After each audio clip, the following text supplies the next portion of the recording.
جوانو آؤ میں تمہیں 8 سال کے ایک بچے کی رلا دینے والی کہانی سناتا ہوں، سبق آموز واقعہ سناتا ہوں۔ 8 سال کا ایک بچہ تھا۔ ایک دن اس نے ماں کو اتنا تنگ کیا، اتنا ذلیل کیا کہ ماں خفا ہو کر، ناراض ہو کر، روٹھ کر بیٹے کو تھپڑ مار کے دھکے دے کر گھر سے باہر نکال دیا کہ تو نافرمان بنتا جا رہا ہے، میری باتیں نہیں مانتا ہے، میرا کہا نہیں مانتا، میری نافرمانی کرتا ہے، جس کا کھاتا ہے اس کا گیت کیوں نہیں گاتا، اس کی نافرمانی کرتا ہے۔ تجھ سے بہتر تو وہی کمیانوں کا گدھا نکلا۔ اگر مالک کھوتے کو چارہ نہ ڈالے تو کھوتا پورا دن باہر سے چر کر آتا ہے، شام کو نوکری مالک کی کرتا ہے۔ او بدبخت، تو کھاتا بھی میرا ہے، نافرمانی بھی میری ہی کرتا ہے۔ یہ کہہ کر کہ میری نظروں سے اوجھل ہو جا، میری نگاہوں سے دور ہو جا، دفع ہو جا، آج کے بعد میری نظروں کے سامنے نہیں آنا، یہ کہہ کر 8 سال کے بچے کو دھکے دے کر ماں نے گھر سے باہر نکال دی، اندر سے کنڈی لگا لی۔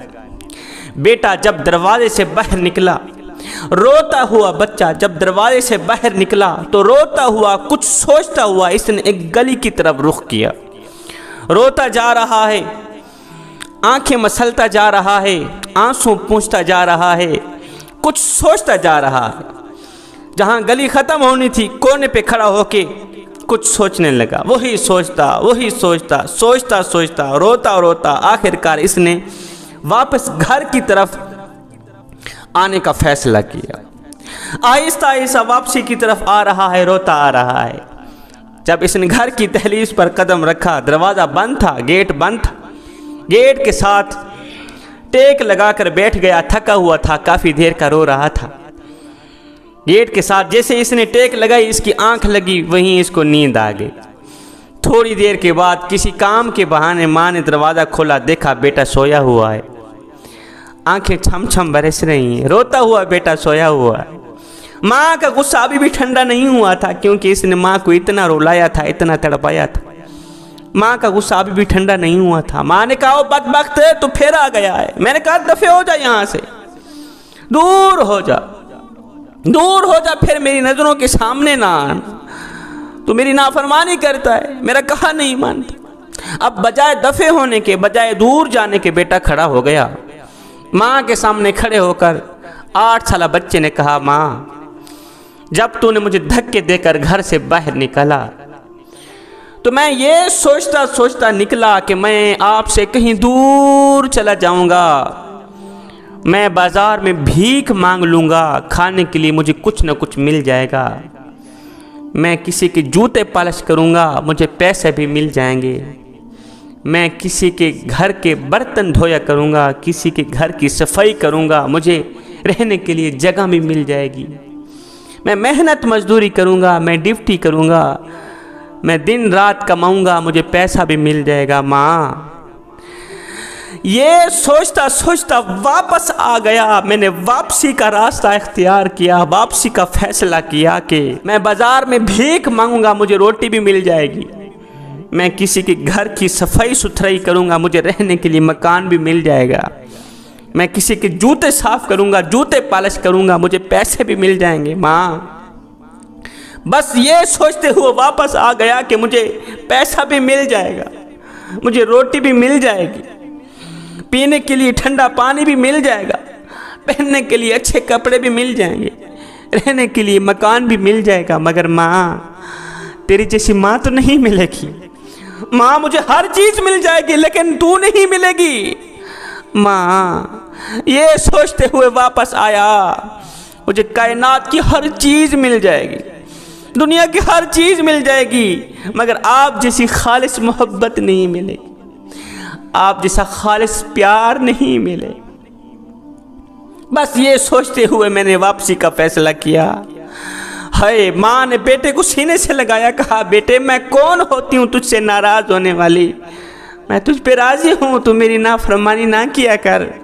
حضرت مولانا جلال الدین رومی رحمت اللہ تعالی علیہ فرماتے ہیں ماں جو ایک ماں جتنا پیار کرتی ہے، ایک ماں جتنی محبت کرتی ہے، اس نے بیٹے کو دھکے دے کر گھر سے باہر نکال دیا، پھر دھکے دے کر گھر سے باہر نکال دیا، تیسری بار آنے والے نافرمان بیٹے کو گلے سے لگایا، اسے معاف کر دیا۔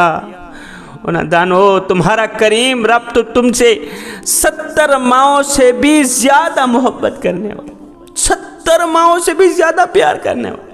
اس ماں نے تو بیٹے کو دھکے دے کر گھر سے باہر نکال دیا، تیرا کریم رب تجھے دھکے دے کر مسجد سے باہر نہیں نکالے گا، اپنے گھر سے باہر نہیں نکالے گا۔ تو جتنا گنہگار ہے، جتنا بدکار ہے، جتنا سیاکار ہے، ایک بار تو میری کریم رب کی چوکھٹ پہ جا کر تو دیکھ، ایک بار اپنا دامن پھیلا کر تو دیکھ۔ میرا اللہ فرماتا ہے، میرے بندے، میری رحمت تو تیرے بڑھ چڑھ کے انتظار میں، میری رحمت تیرے بڑھ چڑھ کے انتظار کر رہے، تیرے استقبال کے لیے کھڑی ہے۔ ایک بار تو میری چوکھٹ پہ آ کر تو دیکھ، اے بخشش کی حد نہ کر دو، مجھے رب العالمین بھی نہ کہنا، بخشش کی انتہا نہ کر دو، مجھے رب العالمین بھی نہ کہنا۔ اس ماں نے تو دوسری بار آنے والے بیٹے کو دھکے دے کر گھر سے باہر نکال دیا، میں تو پہلی بار آنے والے گنہگار کو بھی اپنی رحمت کی آغوش میں لے لیتا ہوں، اسے بھی خالی ہاتھ واپس نہیں جانے دیتا۔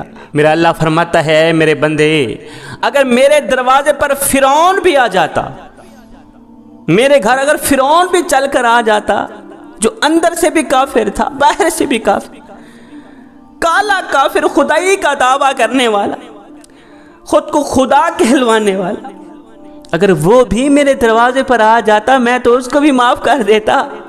تو کون ہے؟ تو معمولی سا گنہگار ہے، معمولی سا گنہگار ہے، تو میرے حبیب کا امتی ہے، تیرا میرا تو گہرا تعلق ہے۔ اے بندے، آ جاؤ اس کریم رب کی چوکھٹ پر جس نے تجھے پیدا کیا، آ جاؤ اس کریم رب کی دہلیز پر جس نے تجھے محمد مصطفیٰ صلی اللہ علیہ وسلم کا امتی بنایا، آ جاؤ اس کریم رب کی دہلیز پر، چوکھٹ پر، جہاں عزت ہی عزت ہے، جہاں لوگ آتے ہیں جن کو عزت سے نوازا جاتا ہے، پھر ساری کائنات مل کر انہیں بھی عزت نہیں کر سکتے۔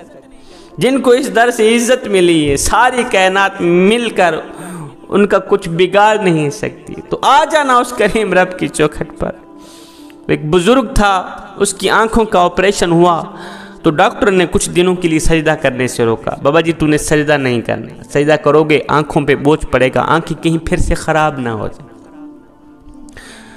تو بزرگ کی آنکھوں کا آپریشن ہوا، ڈاکٹر نے کچھ دنوں کے لیے سجدہ کرنے سے روکا۔ بابا جی نے کیا کیا، گھر آتے ہی کھانا پینا چھوڑ دیا، کھانا پینا بند کر دی۔